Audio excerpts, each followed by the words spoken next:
I love you.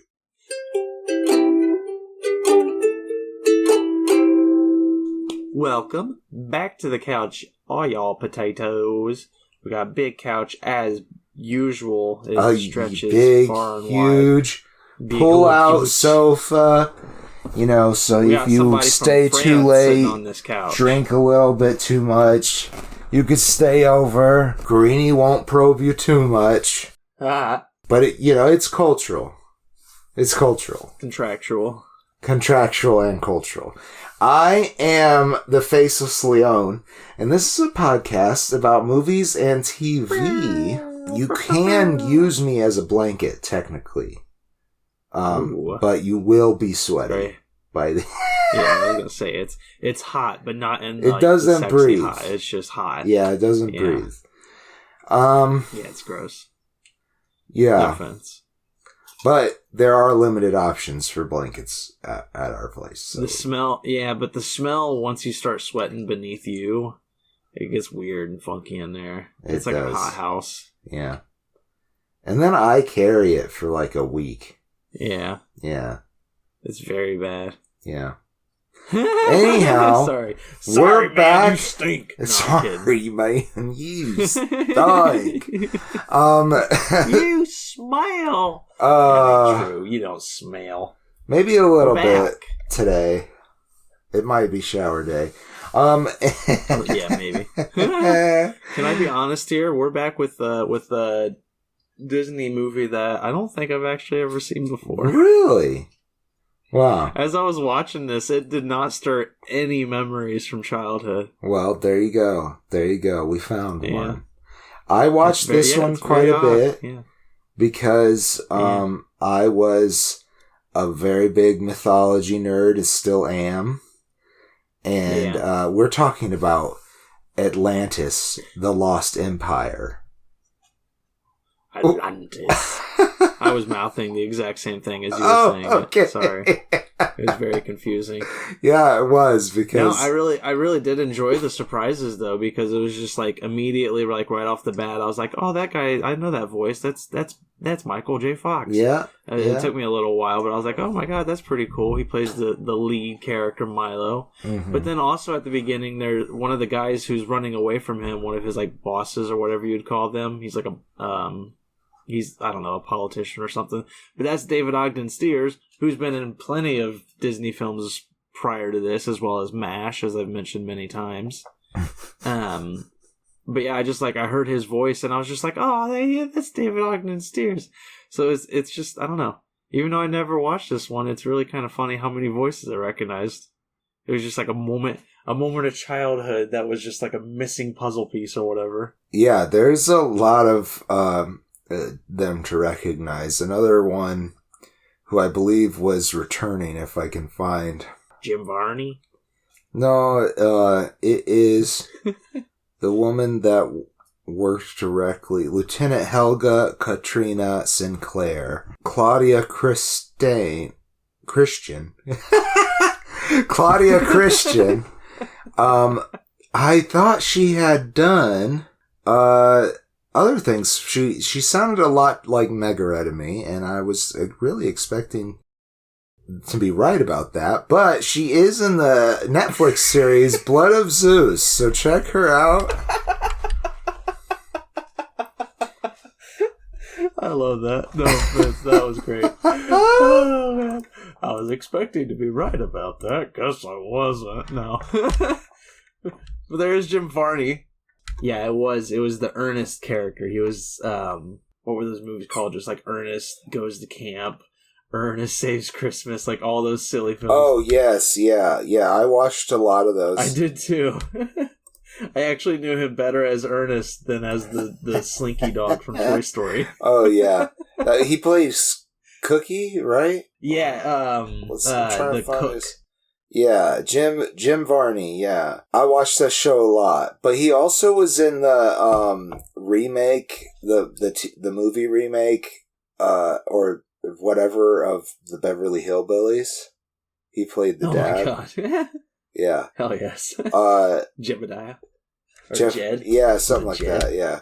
Anyways, my stepdad really liked the Ernest movies and got us into those. Oh my god. Somebody, if you go down to patreon.com/Greeny and Faceless, you could certainly start recommending some Ernest videos. That would be hilarious. Yes, honestly, we should do an Ernest playlist. That would be hilarious. If they're readily available. Yeah, it'd be very interesting. If they're readily available. We're taking so long to get through the Disney playlist. Like, it's going to be a long time until we get to an Ernest playlist. Let's be honest. Oh, yeah, for real.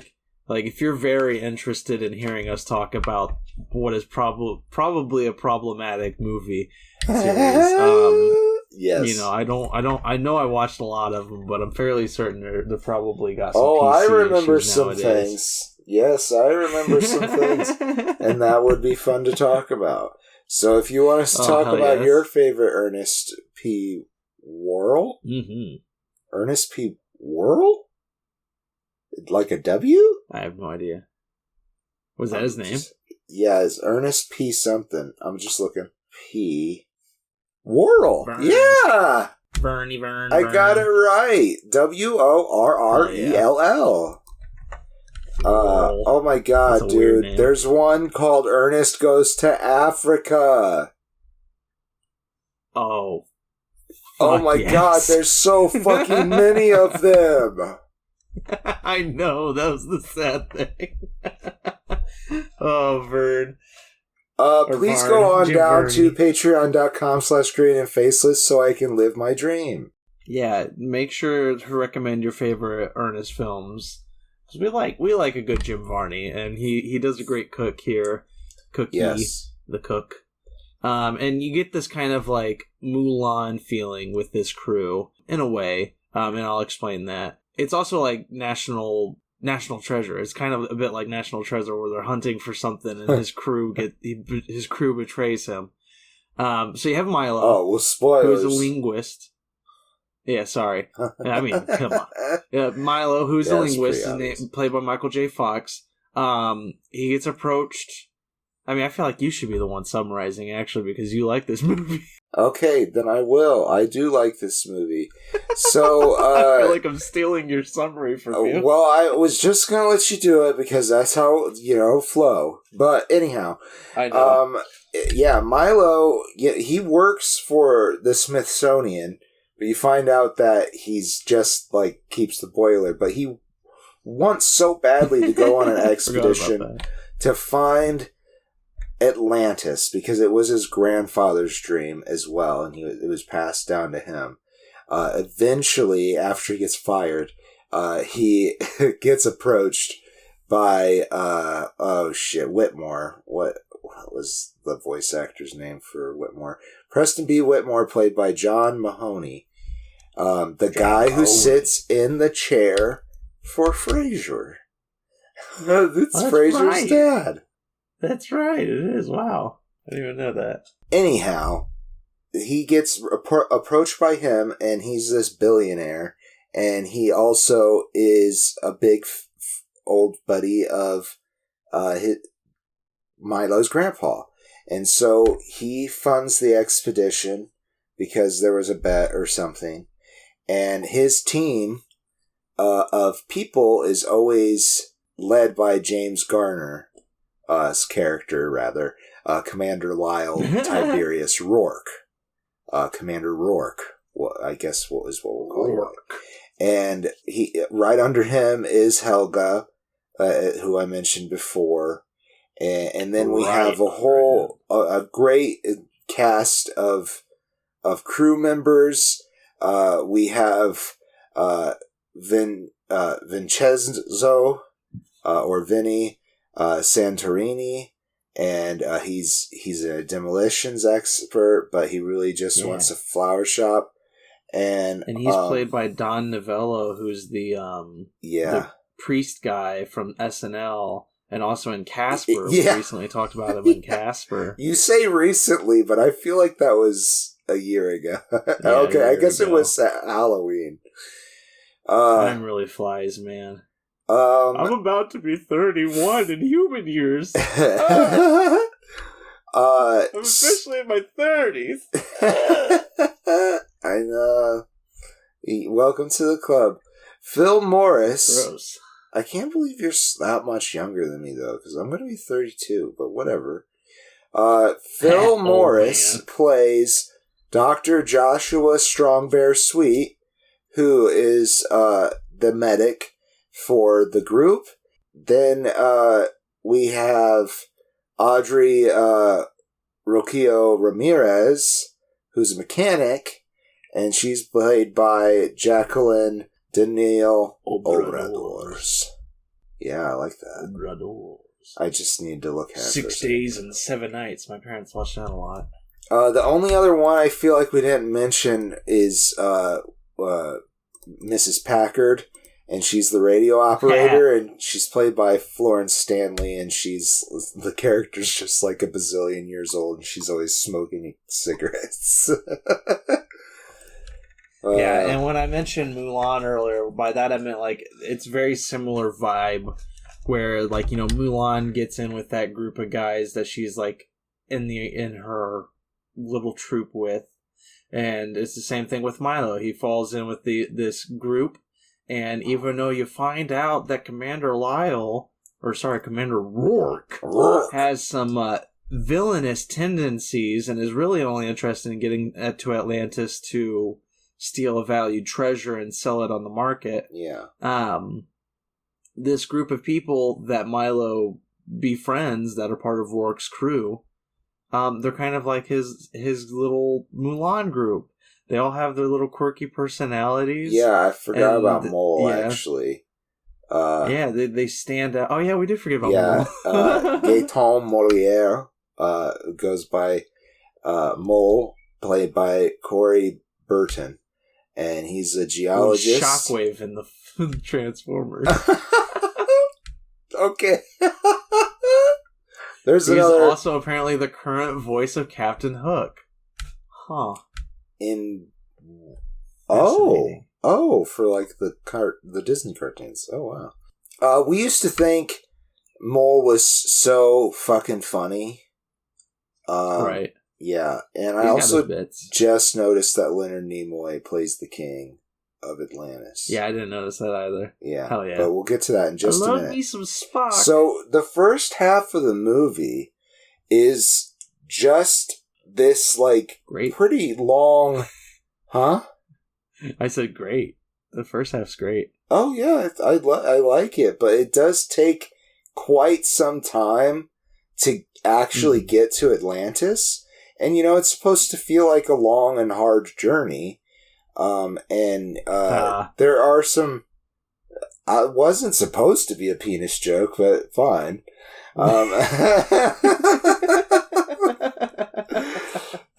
It's Disney, you know me. Yeah. And they find their way there, but there is a montage or two, but it's fine because it would have been boring otherwise, probably. But, like, they fight this Leviathan? Leviathan? That's right. Yeah, metal Leviathan. Yeah, and it's very clearly looks like it is of some sort of technology, but it is not of any modern human design, and it's moving faster than this modern submarine, and it looks like a lobster mixed with a scorpion, which I guess is just a lobster. And fascinating. Yes. And, you know, it breaks apart the submarine, and they actually lose, like, most of the people. Yeah, there was, like, 2,000 people with them or something like that, and they all die. Then they get to Atlantis, and I just wanted to, like, point out that was such a big part of the movie. And when we reviewed this, the Wikipedia article finished that in the second paragraph, and then there was like 6 more paragraphs. Which, you know, there isn't, if you're just summarizing, there isn't that much that happens in that first half of that movie. But it's some great stuff. Like, you know, you get to meet these funny characters, and you get to see them warming up to Milo. Like, they fucking hate him at first. Absolutely. They really pick on him. They really haze him a lot. Yes, a lot. And then he shows his usefulness occasionally, and also makes some really big rookie mistakes, like making them march the wrong direction for like 2 days or something like that. Oops. Crashes I really enjoy the first half though, because it's like, yeah, he does. But it's just like, it really sets up all these characters, and there's a lot of characters. Oh yeah. And it does it in a way that's not boring. Like, it's really interesting to watch these characters. And also, I will be honest, a lot of that is because I love Michael J. Fox. I think he just has such a good voice. He's great, yeah. Like, he's a great actor, but his voice alone is just magnificent. And he does a great... Like, Milo is perfect with Michael J. Fox's voice. You know what? This movie, the Back to the Future trilogy, and Teen Wolf were in constant rotation. Oh. Hell yeah. Nice. Yeah, so I guess I am a Michael J. Fox fan as well. Hell yeah. Yeah. No, it's perfect. He really is the perfect character. And James Garner is also perfect for Rourke. Because he's got that great voice that really does come across as like a skeevy villain. But authoritarian as well. Yeah, definitely. Yeah, like you'll listen to him because he's intimidating. Yeah, he's a good casual commander too. Right. So we make it to Atlantis, and we meet, not for the first time actually in the movie, we meet Kida, who appears to be a young woman, but we find out that she's actually been there since before the city sunk. So she witnessed that. And you also find out, Kida, by the way, is played by Cree Summer. And her full name is Kidagakash Nidach. I think I did that pretty well, actually. I think you did, yeah. She is the princess of Atlantis, and her father was king, it currently is king, and was king at the time when Atlantis sank, this being played by Leonard Nimoy. And the character's name is Kashakim Nadach. And I'm a GM, so I really do appreciate weird, funny, stupid names. And I'm sure that that somebody did some research, and like this is like it's like Sumerian or something like that. Egypt era. Yeah, something. Anyhow, they make it there. And you find out that they're kind of just lost a whole bunch of information. And they, for some reason, need Milo to help them figure it out. So this definitely has some white savior moments to it. But I got a little bit sidetracked. The reason why Atlantis sank was because King Leonard, he decided he wanted to weaponize this incredible power, which is the source of all the technology and longevity of the Atlanteans. And so Rourke finds out about this crystal, also called the Heart, and of Atlantis, and he wants to take it and sell it, as a artifact or energy source. But if he takes it away, he'll kill everyone. Oops. Anyhow, to make this happen, somehow Kida becomes the crystal. And, from there, it's a rescue mission, from Milo. I'm gonna be honest, this movie, when they get to Atlantis, really loses me. Really? Really loses me. Really? Yeah, it becomes a bunch of sci-fi fantasy gobbledygook that only partially makes sense as it's going along, and I don't know, it kind of like it starts to lose the atmosphere of this relationship that Milo's been building with all of these characters, because that's when they start to betray him and everything. It does interfere with that because he separates himself from the group. So I can agree with that. Yeah. And I don't know, it becomes really convoluted towards the end. Yeah. And, like, there's multiple love interests for Milo where there doesn't need to be. Mm-hmm. Like, I mean, obviously he's very focused on Kita. But at the same time, there's always, like, that will they, won't they with Audrey. Right. And then also he has, like, this little slight weird interest with Helga. What's her name? Helga. Any of the female characters. For Michael J. Fox, it makes sense. You see him do that in Back to the Future. He's suave, he's cool. You know, he can sidle up to the ladies all he wants because he's got that charisma. Mm-hmm. Milo doesn't have that charisma, so it's weird when he has these weird flirtatious moments with Audrey and Helga, and then he meets Kita. Like, that makes sense. Why are we doing the weird flirtatious bits with the other two? I think with Audrey it could make more sense, but it's just really just male gaze stuff for real. Yeah. But, you know, Audrey, again, at the very least, they don't... works for Michael J. Fox and his charisma, but not for Milo. Yeah, no, he, like, is, like, nerding over Helga because she's this hot, tall blonde. And, then Audrey is just really nice and cute, and they have things in common.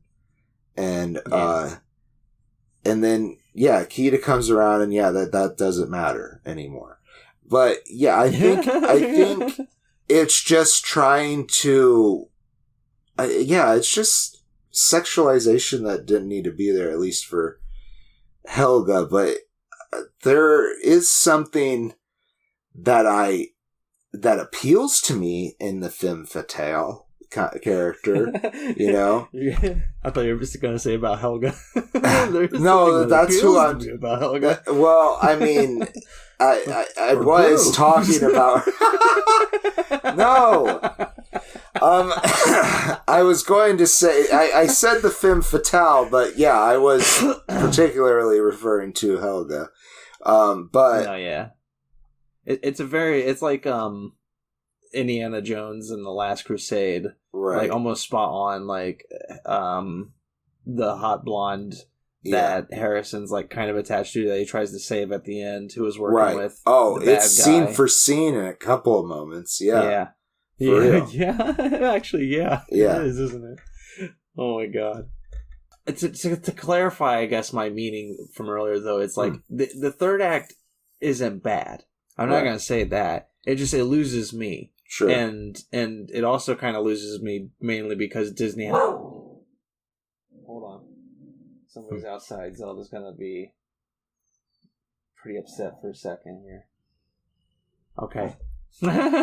It also kind of loses me, though, because Disney has another product that's out right now called Doctor Who. It's an old product. You might have heard about it. I don't know from where, maybe on this show. But yeah, I've been very embroiled in fan theories and you know, I love the new series, but a lot of fans hate it, and I don't honestly care. Like, I'm sorry you guys aren't liking it, but for this fan person, it's fucking phenomenal right now. Yeah, guys, potatoes. Greeny really truly is the biggest Doctor Who fan I know, and you know, like, you've watched basically all of what is available of the original series as well. Yeah. And twice. You got Tom Baker's scarf. And you got me Tom Baker's scarf. I did, but you needed it. And I didn't need it. And I fucking love this show. Yeah, you liked the Moffat years, and you are liking the new stuff. That's I stomached the Chibnall years. I did not hate the Chibnall years. I laughed throughout a lot of it. Yes. And while it was like a confused, like, what are you doing? Yeah, I had no idea. It was also at the same time, yeah. It was still like I'm having fun. All right, let's send the TARDIS away.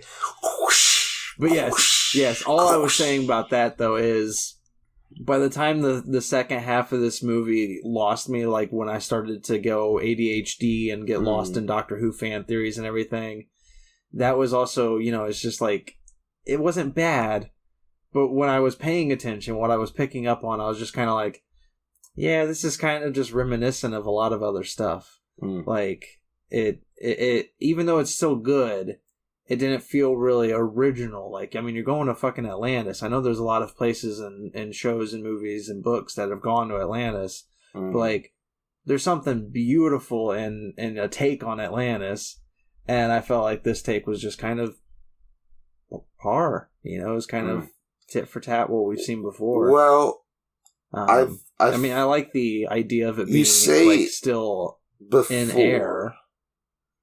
You say before, but I don't. I mean, I know that there were depictions of Atlantis before 2001, but I'm trying to think of one, and I'm not really coming up with one. So I'm just pointing out this is an older movie at this point. Like, I mean, that's fair. Maybe I'm the sure cliche if I Google it, came I could from find this. About.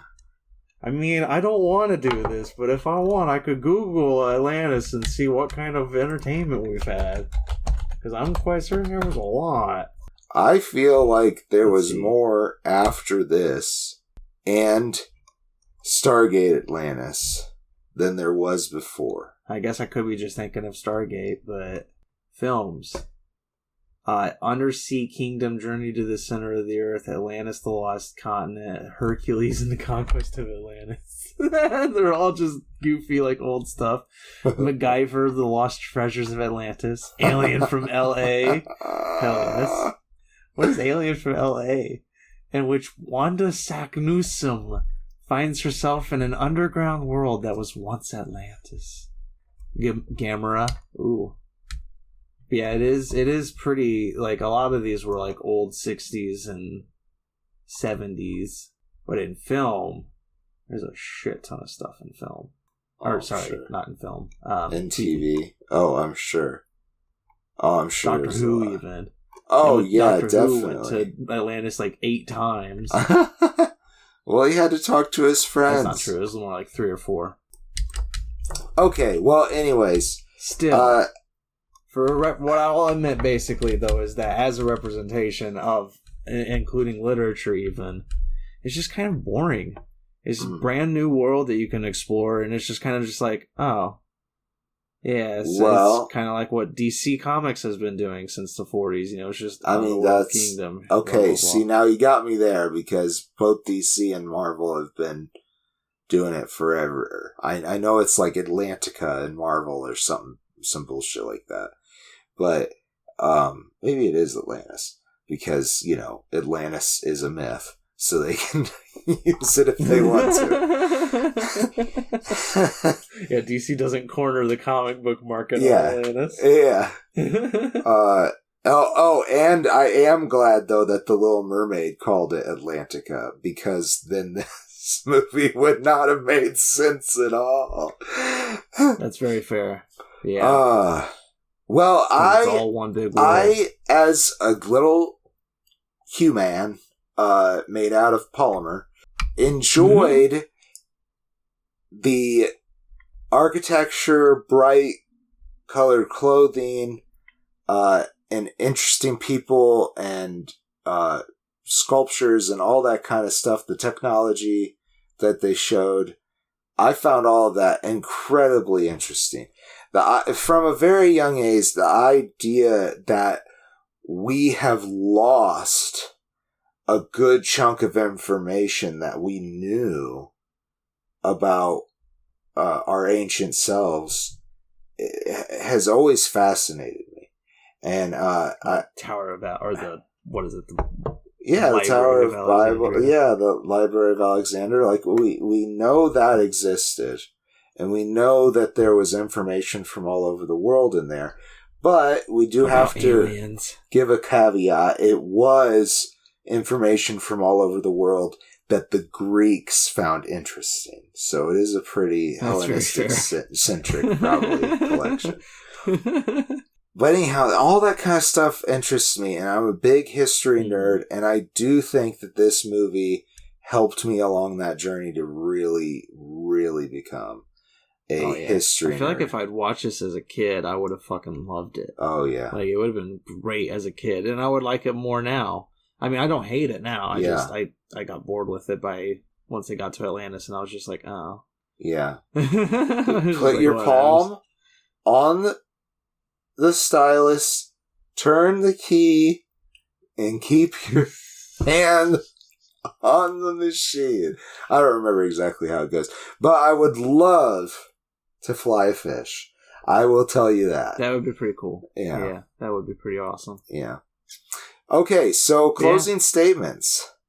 I think it's pretty obvious that I really liked it. You know, there's as a movie critic, I can look at it and see that there are things, obviously, but you're going to find that in every movie. Nostalgia wins out for me, though, and I am going to give it a 4.5. Hell yeah. Noise.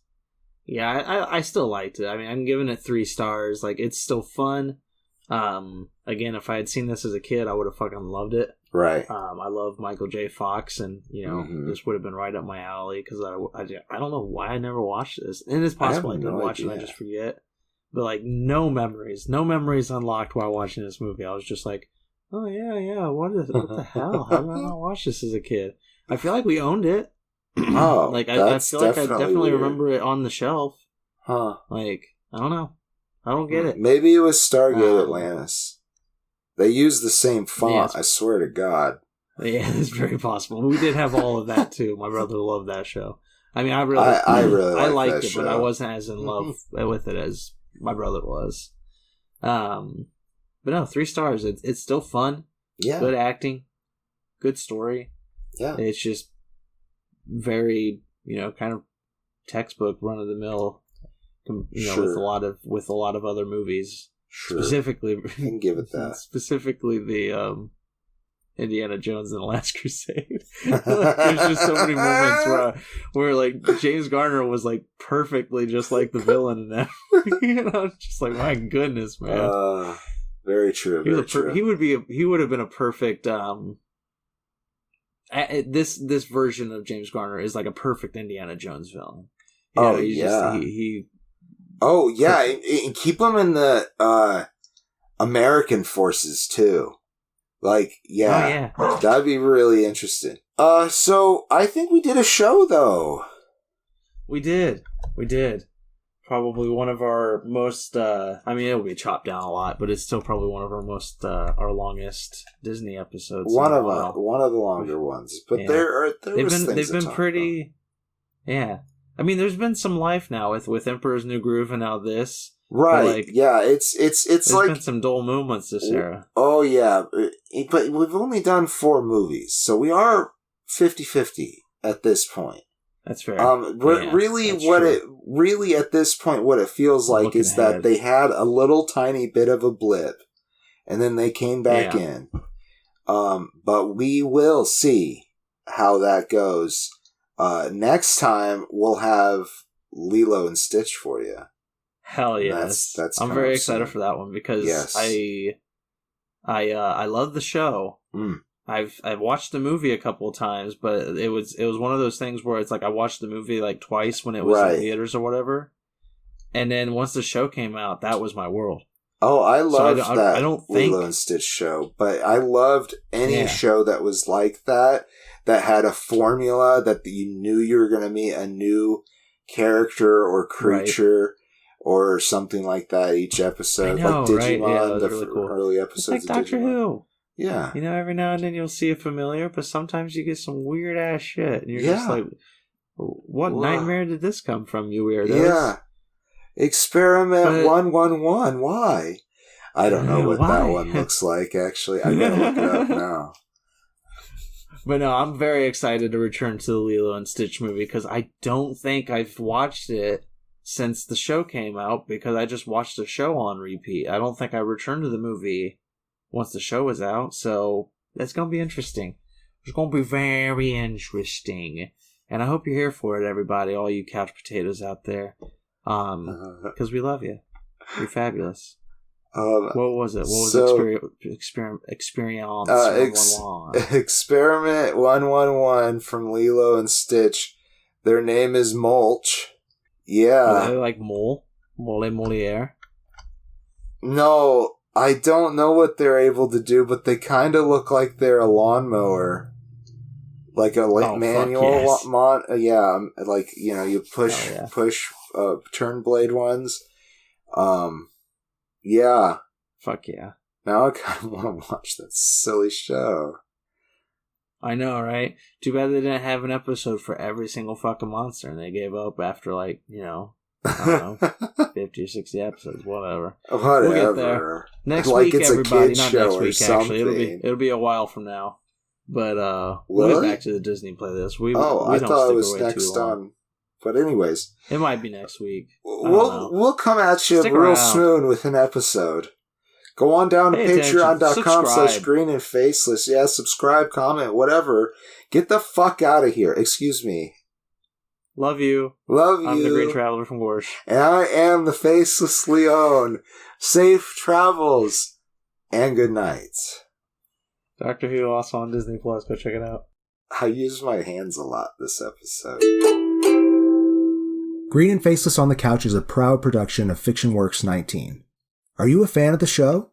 Feel free to contact us at greenandfacelessfans@gmail.com or visit our Patreon page at patreon.com/greenandfaceless. Don't forget to comment, like, and subscribe, or rate us on Apple Podcasts. Thank you so much for listening.